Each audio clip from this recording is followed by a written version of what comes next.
Target just made a huge gamble with its DEI strategy, and by late 2025, it resulted in 1,800 corporate layoffs. Remember in 2020, after George Floyd's murder, Target was one of the loudest voices for diversity, equity, and inclusion? Fast forward to early 2025, and they abruptly ended those same initiatives, hoping to ease political pressure. What happened next wasn't relief, it was a prolonged Target DEI boycott, arguably one of the most visible consumer responses of the year. This wasn't just a PR headache. By the end of 2025, the market pressures and reputational damage were so severe that Target announced significant layoffs. This dramatic reversal and its financial fallout raise a critical question for 2026. How did a leading retailer's attempt to navigate social issues end up costing so much, and what does this mean for other companies, and your investments, trying to do the same? Remember when Target was at the forefront of corporate DEI initiatives? Back in 2020, following George Floyd's murder, they were one of the loudest voices, championing diversity, equity, and inclusion in a major way. Their Belonging at the Bullseye strategy, launched in 2016, aimed to drive business by creating a sense of belonging for its team, guests, and communities. They were focused on recruiting diverse team members and building lasting community relationships. Fast forward to early 2025, and the script flipped.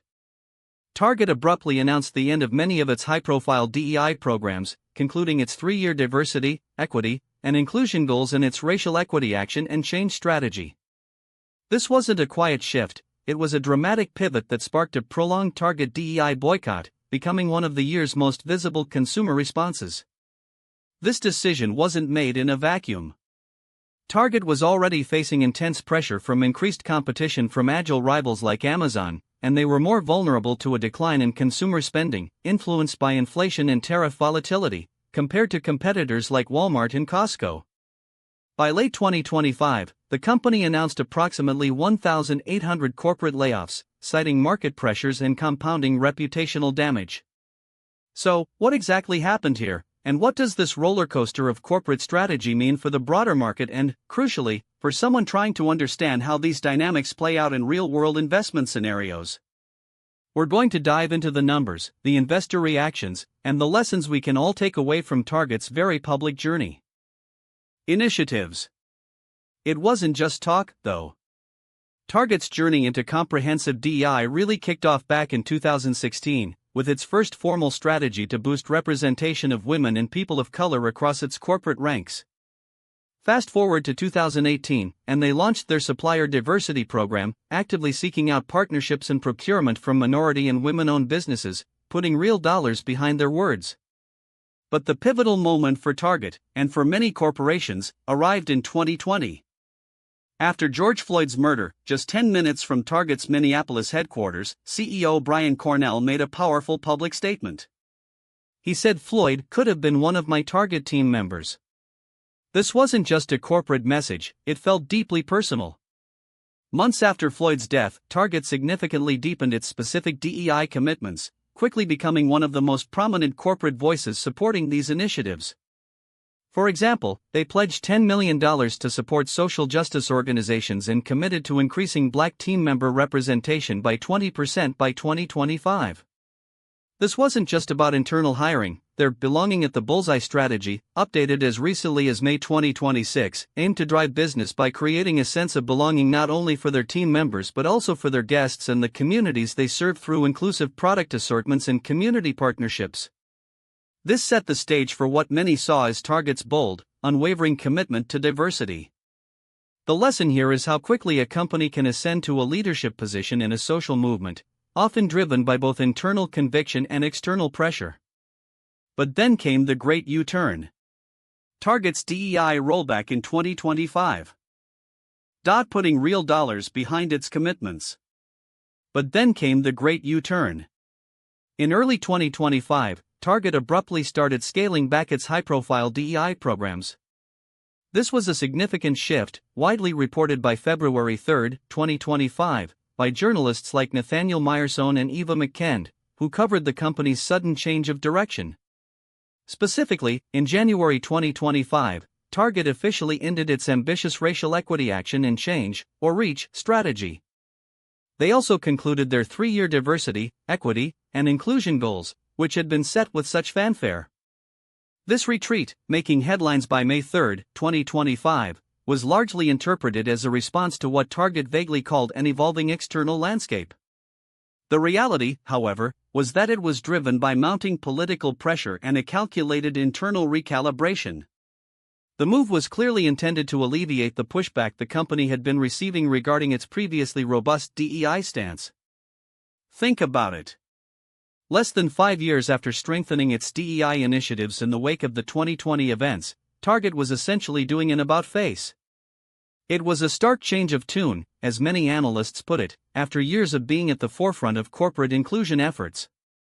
The lesson here is that even major corporations can shift their strategies dramatically in response to external pressures, even if it means unwinding publicly celebrated initiatives.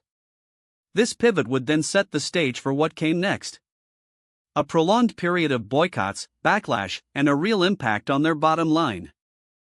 Target's abrupt decision in January 2025 to dismantle its DEI programs, slated for full cessation by the end of the year, created an immediate and profound vacuum of clarity for employees, partners, and consumers alike. This move ignited what swiftly became one of the most visible and widely publicized consumer boycotts of the year, echoing the 2023 Bud Light controversy. What was presumably intended to alleviate mounting political pressure from conservative groups instead compounded Target's existing reputational damage, leading to significant and measurable financial fallout. For instance, in the quarter ending May 3, Target reported total first-quarter revenue of $23.8 billion, a notable 2.8% decline from $24.5 billion in the same period of 2024. Comparable sales, a crucial metric for retailers indicating performance from existing stores, fell a sharp 3.8%, a more significant dip than analyst firm J.P. Morgan Chase had predicted. This wasn't merely a minor fluctuation, it represented a substantial drop, with CEO Brian Cornell directly attributing the slump to reduced spending on non-essential items, a trend he explicitly stated was exacerbated by the ongoing backlash. The financial pressure was multifaceted.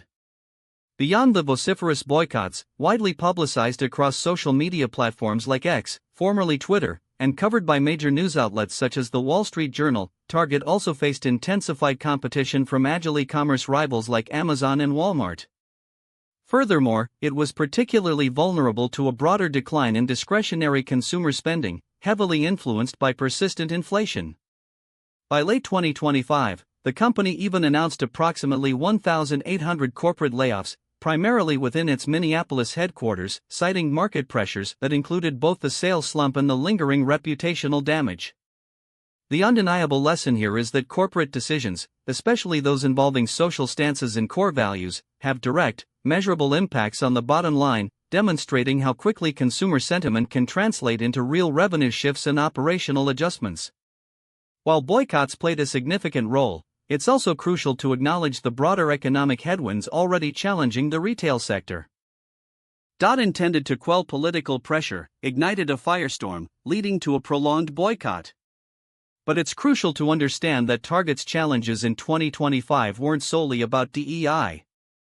There were significant economic headwinds blowing long before the controversy hit its peak.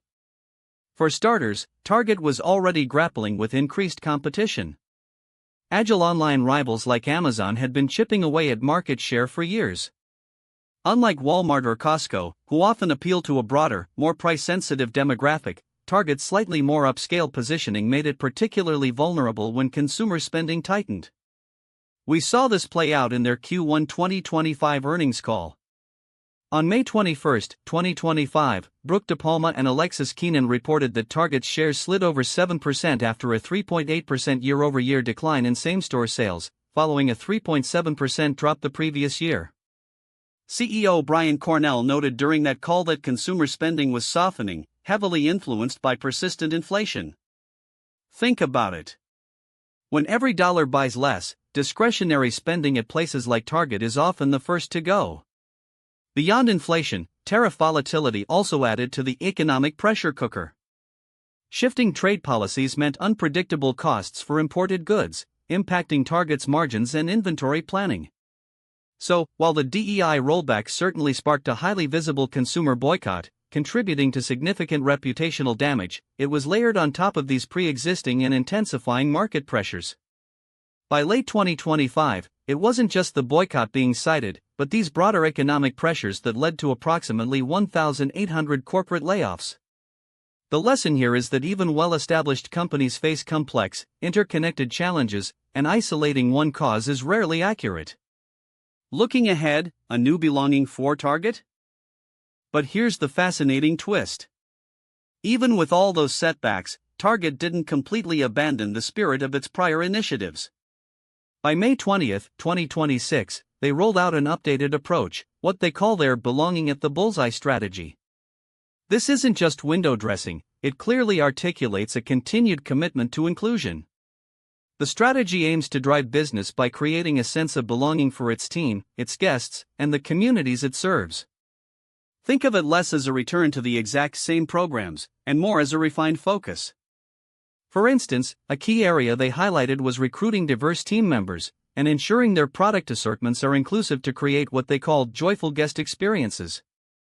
This isn't just about optics, it's about understanding the evolving consumer base. The company also emphasized building lasting community relationships as part of this updated approach. Throughout 2025, even after concluding its prior DEI goals and its specific racial equity action and change strategy, Target indicated it would be accelerating actions and implementing changes. The lesson here is that even major corporations, when facing significant external pressure and financial headwinds, tend to adapt rather than completely abandon core principles. It becomes less about specific programs and more about how these principles are integrated into the core business strategy to serve a broader customer base and attract talent. It demonstrates a recalibration, trying to find a path that resonates with a wider audience without alienating their long-standing customers. Sense of belonging for its team, guests, and communities through inclusion. Ultimately, Target's journey through 2025 and into 2026 isn't just a story about DEI, it's a case study in how corporate values, economic realities like increased competition and inflation, and consumer sentiment intertwine to shape a brand's very identity. The lesson here is that a company's public strategy is a living document, constantly evolving in response to both internal pressures and the broader market. It shows how even the most established brands navigate shifting social landscapes while trying to maintain their bottom line, balancing perceived political pressure with genuine business growth. This complexity is exactly what makes these real-world examples so powerful for understanding the forces that move markets. Have you ever seen a major company pivot its strategy in a way that surprised you, either as a customer or an employee? Share your experience in the comments below, I'd love to read your stories. And if you want more deep dives into how corporate decisions impact financial outcomes, make sure to hit that subscribe button. If you found this breakdown insightful, then my video on how Starbucks navigated unionization efforts and shareholder pressure in 2024 is exactly the next thing you should watch.